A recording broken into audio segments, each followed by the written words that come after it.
राम राम मंडळी, कसे आहे सर्व? मजेत ना? स्वागत आहे तुमचं माझ्या यूट्यूब चॅनलवरती.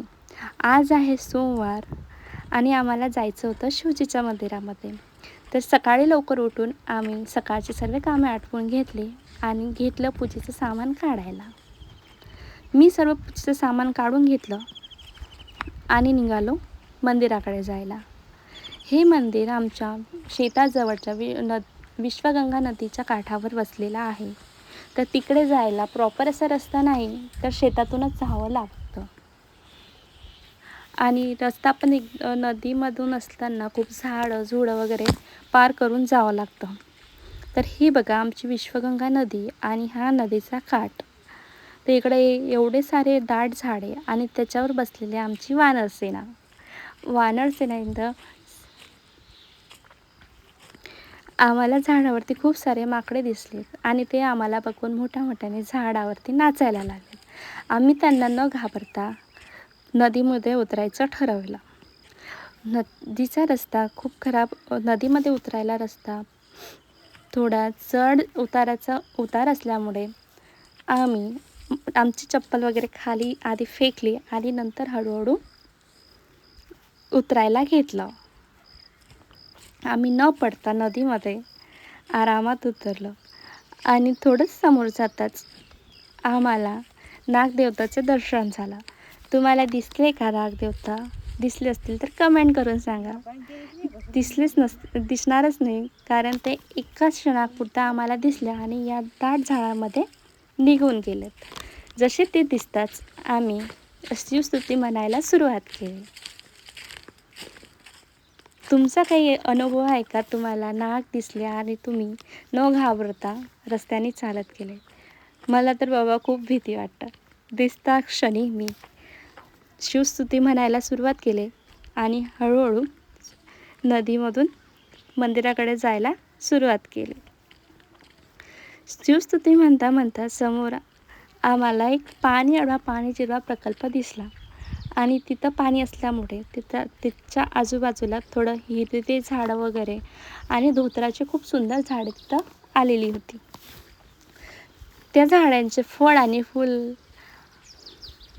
आम्ही तोडले. असं बोलतात की शिवजीला धोत्राचं झाडाचं फळ आणि फूल अतिशय प्रिय असतं. मग आम्ही तिथून फळ आणि फूल तोडून घेतलं आणि निघालो नदीच्या दुसऱ्या काठावरती जायला. तर आम्हाला पहिल्या काठावरती उतरायचं होतं आणि दुसऱ्या काठावरती चढायचं होतं. बघा, तुम्हाला समोर एक मोठी चिंच दिसते का? त्याच चिंचेच्या झाडाखाली छोटंसं शिवजीचं मंदिर आहे. आम्ही इथून वरती चढलो आणि शिवजीच्या मंदिरापर्यंत पोहोचलो. तिथं पोहोचताच चिंचेच्या झाडाची पालवी झाल्यामुळे तिथं खूप त्या पाण्याचा कचरा मंदिरामध्ये वगैरे आजूबाजूला पडलेला होता. तर आम्ही ते साफ केलं आणि तिथंच पाचमध्ये एक विहीर आहे, विहिरीचं पाणी आणून तिथं पोछा वगैरे मंदिराला छान असा मारून घेतला आणि गळतीमध्ये थोडं पाणी पण टाकलं. गळती पूर्ण पाण्याने भरून घेतली आणि पूजेला सुरुवात केली. आम्ही आधी शिवजीचा अभिषेक केला, पंचामृताने अभिषेक केला, पाण्याने अभिषेक केला. नंतर गणेशजीची, कार्तिकेयची, पार्वती मातेची आणि अशोक सुंदरीची पूजा करून घेतली. पूजा झाल्यानंतर आम्ही गणपतीची आणि शिवजीची आरती केली आणि जी पण इच्छा आणि होती ती आम्ही शिवजीकडे मागितला आणि आज शिवजीची आराधना केली. पूजा वगैरे संपल्यानंतर आम्ही निघालो घरी जायला.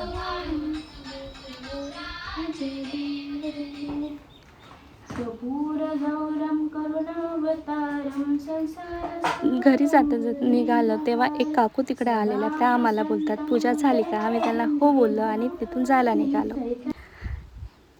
तुम्हाला माझा व्हिडिओ कसा वाटला नक्की मला कमेंट करून सांगा आणि आवडल्यास लाईक करा आणि माझ्या यूट्यूब चॅनलला सबस्क्राईब करा.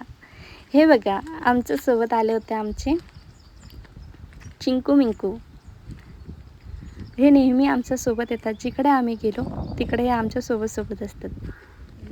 चला बघ, तर मग भेटूया नेक्स्ट व्हिडिओमध्ये. थँक्यू.